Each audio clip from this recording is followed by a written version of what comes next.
There is a claim that surfaced this week. It has not been confirmed by law enforcement. It has not been addressed publicly by the family. It has not been denied. According to a report published by Hayden Times, Annie Guthrie asked her mother for a loan sometime before Nancy disappeared on February 1st, and Nancy reportedly said no. That claim exists in the public record as an unverified report from a single outlet. It is not established fact. It is not confirmed by any law enforcement source or by any major verified news organization. It is stated here exactly as it was reported, as an unverified claim, and everything that follows in this video is built only on what the documented record supports. What the documented record does support is a financial picture that has been accumulating around this case for 3 months. Property values, a legal instrument, vehicles held for forensic examination. A 911 call that investigators have sealed, a gap of 14 hours between the last verified contact with Nancy Guthrie and the moment her disappearance was reported. These are documented facts. They do not require the unverified loan claim to matter. They matter on their own. But if the loan claim is ever verified, it provides a starting point for a sequence that the documented facts already suggest.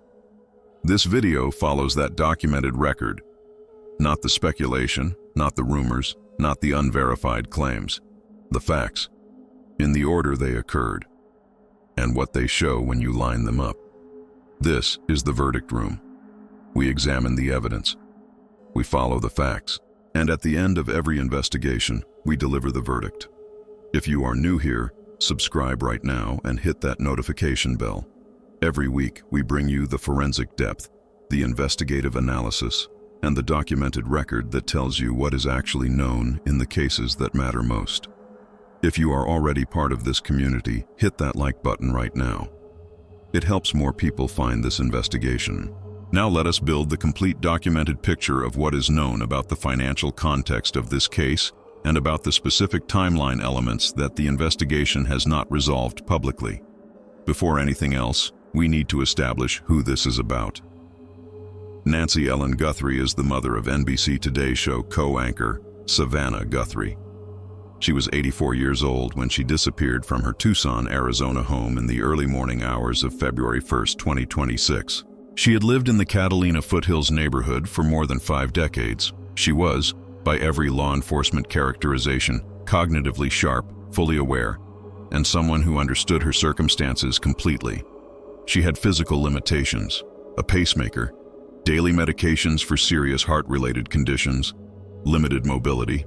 She lived alone. She was active in her church community. She played cards with family on Saturday evenings. On January 31, 2026, she had dinner and a card game at the home of her daughter Annie and Annie's husband Tommasocioni. Her son-in-law Tommaso drove her home afterward. The garage door closed behind her at 9:50 p.m. according to the precise digital timestamp that Sheriff Nanos presented at his February 5th press conference. That timestamp is the last confirmed normal moment in Nancy Guthrie's documented life. In the early morning hours of February 1st, she disappeared. The doorbell camera captured a masked, armed figure at her front door at 1:47 a.m. Her pacemaker disconnected from its monitoring system at 2:28 a.m. Blood was found on her front porch. Security cameras had been disabled in a precise sequence. She was gone. Now let us talk about what the documented record shows about the financial context of this case, beginning with what is publicly verifiable. Nancy's home in the Catalina Foothills is valued at approximately $1 million. That is public record in Pima County property records. It sits in one of the most desirable residential neighborhoods in the Tucson area. Nancy had been there for decades. Annie Guthrie and Tommasocioni's home is located approximately 4 miles away. Its estimated value is approximately $650,000. The gap between the two properties, roughly $350,000, is documented in public property records. It is stated here not as evidence of anything, but as a documented fact that is part of the public record of this case. A document circulated in public discussions of this case, described as a durable power of attorney signed in May 2025. 8 months before Nancy disappeared, in which Tommasocioni is named as the principal and Annie Guthrie as his agent over financial and property matters. Legal experts who examined this document publicly described it as standard language consistent with a real estate transaction or mortgage refinancing. One commenter noted it appeared to be related to a loan closing and described it as routine.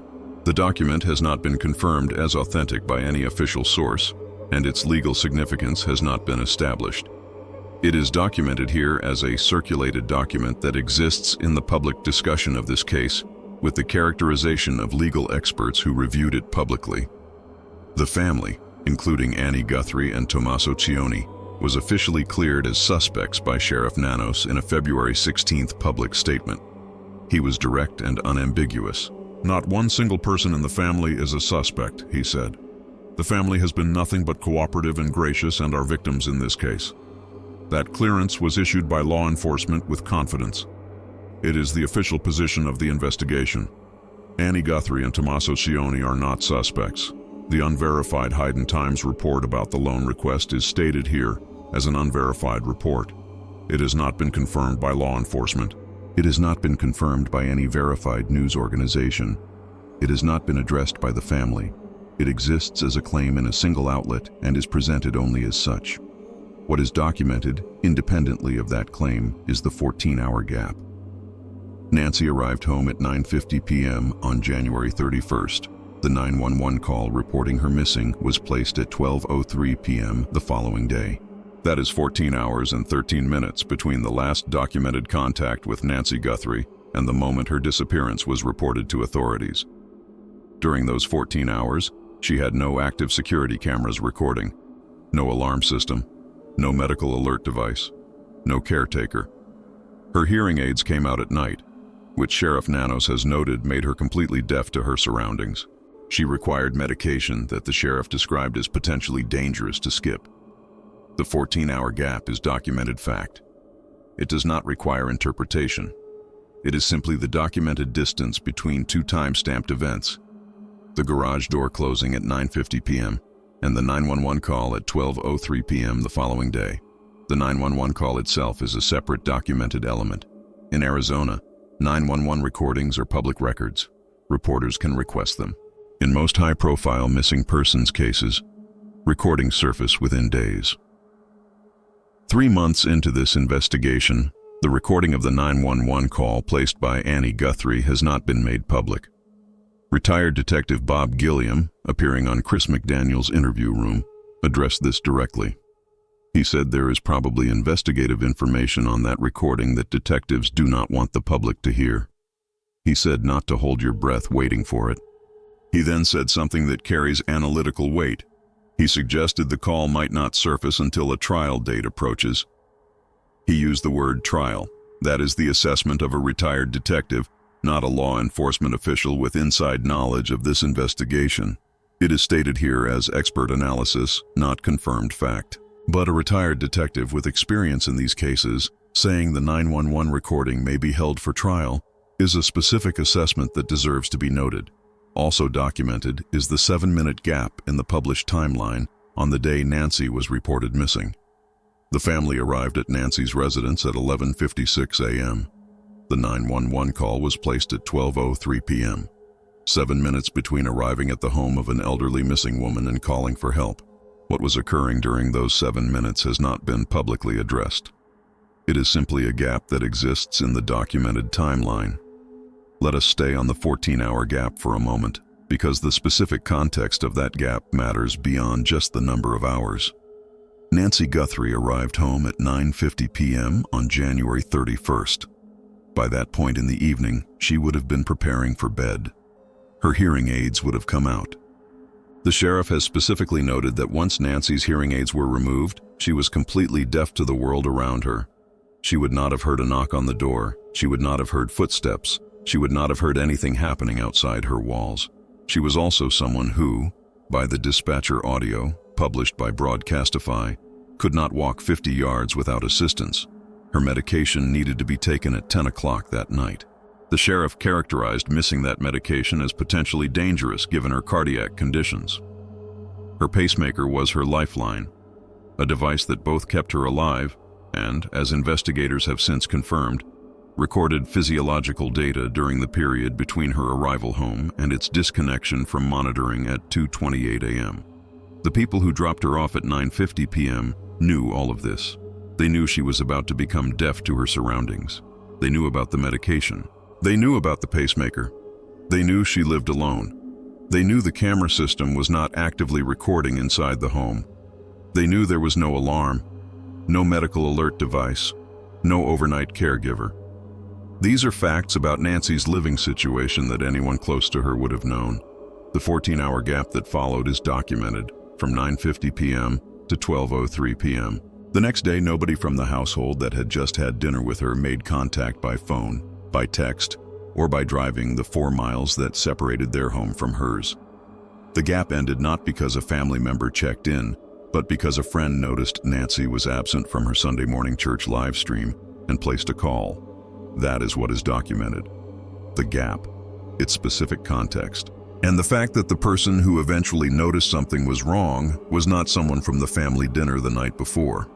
Now let us talk about Annie Guthrie's vehicle, because this is a documented investigative action that has been confirmed publicly. Annie Guthrie's Honda CR-V was seized by law enforcement and held for approximately 40 days of forensic examination. That fact has been reported by multiple verified outlets. 40 days is a significant period for vehicle forensic analysis. Standard processing for a vehicle belonging to someone officially cleared typically does not extend to 40 days. The extended examination has been described in reporting as exhaustive. No results of that examination have been publicly disclosed. The vehicle has been returned. No charges have been filed. Annie Guthrie and Tommasocioni are not suspects. Separately, photographs surfaced in public discussions of this case showing people at Nancy's residence removing items from the property. Annie's vehicle was visible in those photographs. These images circulated widely. The legal status of any property removal from Nancy's home is complicated by the fact that Nancy has not been declared dead, no probate has been initiated, and the disappearance remains classified as an active criminal investigation.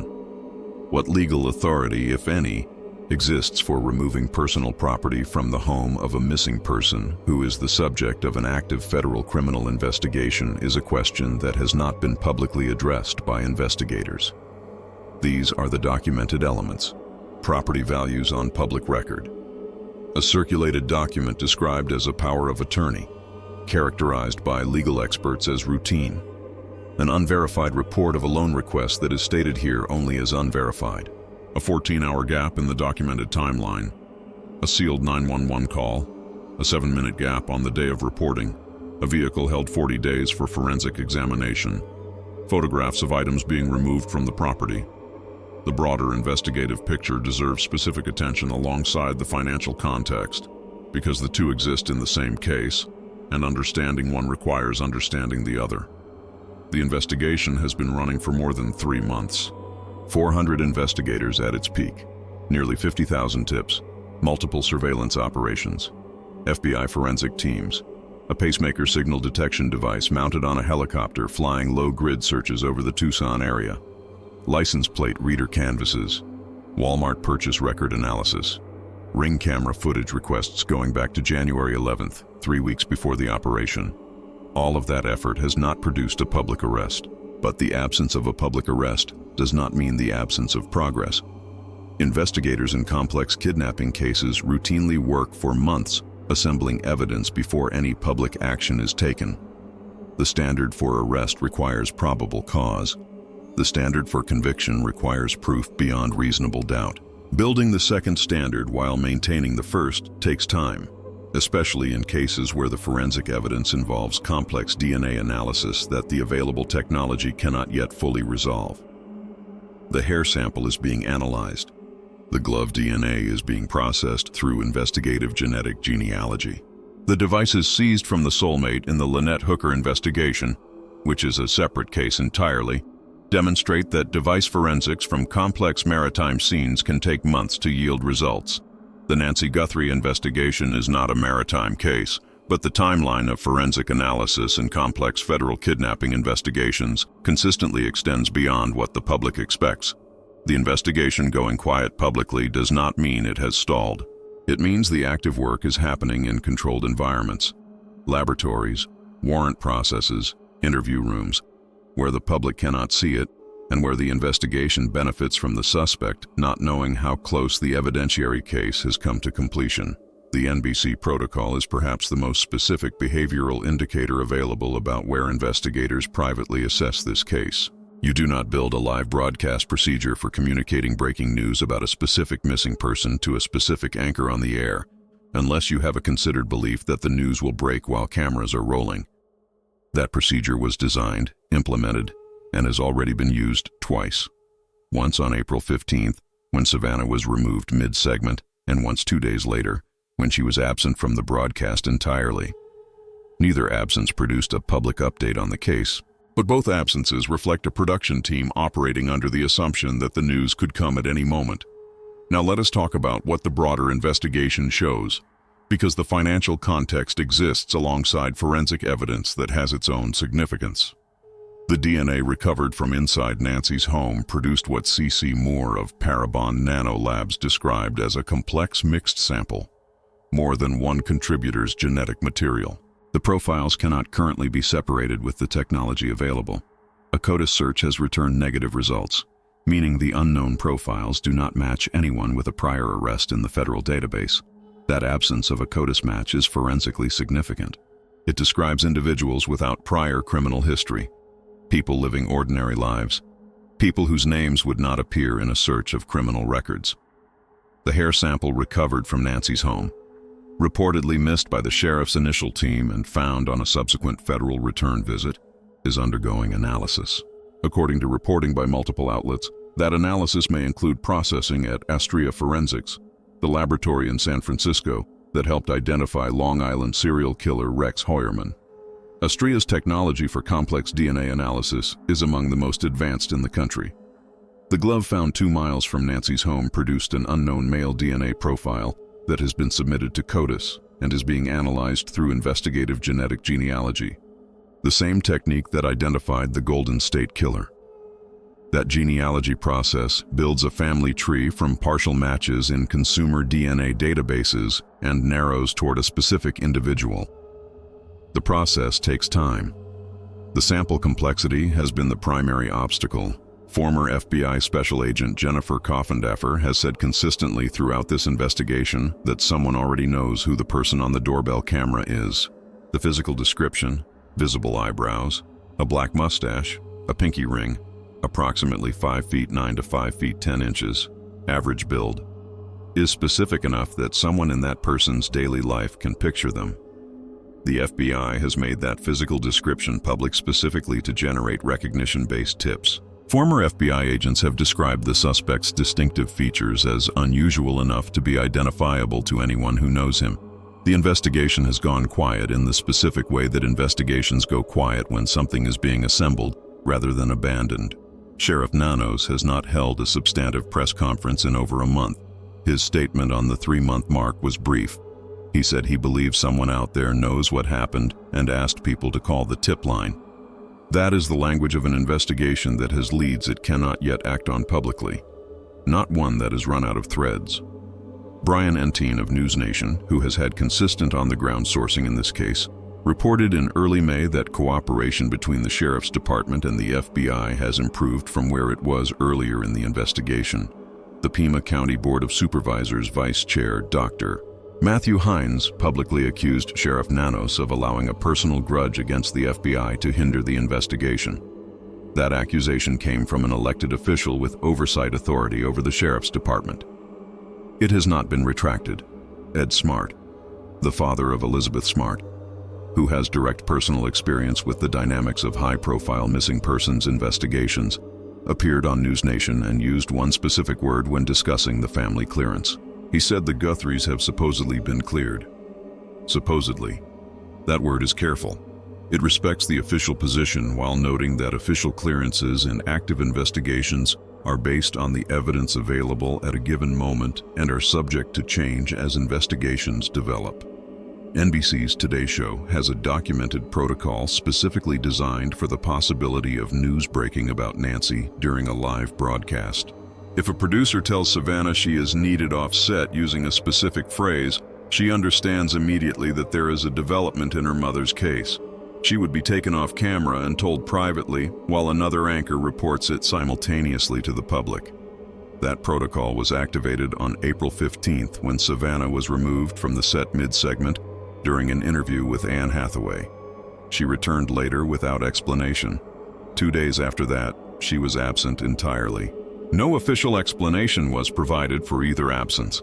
Networks do not build those procedures for cases they believe are going cold. They build them for cases they expect to resolve, cases where a moment, an arrest, a discovery, an identification, will hit while cameras are rolling, and someone who loves the person involved is sitting in front of them. The protocol is preparation. And preparation means NBC believes this case is heading somewhere. There is one more element of the documented record that deserves direct attention before we close, and it concerns what the investigation has specifically confirmed about the nature of this crime. Sheriff Nanos has described this consistently and repeatedly as a kidnapping, not a burglary gone wrong, not a random act of violence, a kidnapping. That characterization is significant because it implies a specific intent. Someone wanted Nancy alive, or at least wanted to control her location. The ransom notes, multiple notes sent to multiple media outlets in the weeks following her disappearance, are consistent with a kidnapping motivation. A Bitcoin wallet address included in those notes has been monitored continuously by the FBI and has remained unused. The surveillance that preceded the operation, documented in the Google Trends data reported by Fox News Digital, describes 8 months of preparation. Someone identified Nancy as a target in June 2025. They studied her property remotely in November. They researched financial context in December. They confirmed the physical location in January. They conducted nighttime reconnaissance in late January with a masked figure captured on multiple Ring cameras. They executed on February 1st. That level of preparation is not the profile of an opportunist or a random actor. It is the profile of someone who had specific knowledge, specific motivation, and an extended planning window. The 41-minute operational window on the night of February 1st, the precise timing of the camera disable, the approach, the pacemaker disconnect at 2:28 a.m., reflects intimate knowledge of the property, the security systems, and the timing constraints of the operation. Someone knew this house. Someone knew the camera system. Someone knew the pacemaker sync timing. Someone knew the neighborhood and when it would be at its most quiet. That knowledge either came from research, from physical surveillance, or from familiarity. The Google Trends data documents the research. The Ring camera footage documents the physical surveillance. The specific operational knowledge demonstrated on February 1st.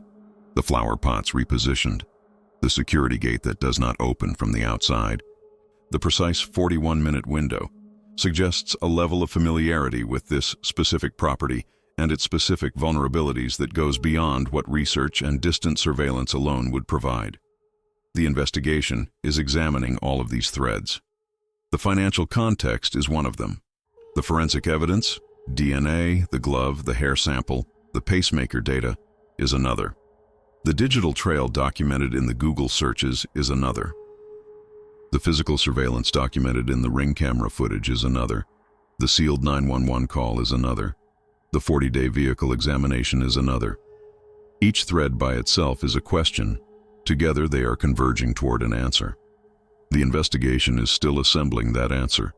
When it is complete, the full picture of why someone planned for 8 months to take an 84-year-old woman from her home will be part of the public record. Nancy Guthrie deserves that answer. Her family deserves that answer. The documented record is what we follow until the investigation provides it. All analysis in this video is based on confirmed reporting by Fox News Digital, CBS News, ABC News, NBC News, News Nation, the Associated Press, and on-record accounts from retired Detective Bob Gilliam, former FBI Special Agent Jennifer Coffindaffer, Brian Enton of News Nation, Ed Smart, and official statements from the Pima County Sheriff's Department and the FBI. The Hayden Times report about the loan request is presented as an unverified report from a single outlet, not as confirmed fact. Annie Guthrie and tommasocioni have been officially cleared as suspects by the Pima County Sheriff's Department. No individual has been charged in connection with this case. All persons are presumed innocent unless charged and convicted in a court of law. This video is for informational and analytical purposes only. If you have any information about the disappearance of Annie Guthrie, contact the FBI immediately. The tip line is 1-800-CALL-FBI. That is 1-800-225-5324. Anonymous tips can be submitted at tips.fbi.gov. The Pima County Sheriff's tip line is 520-351-4900.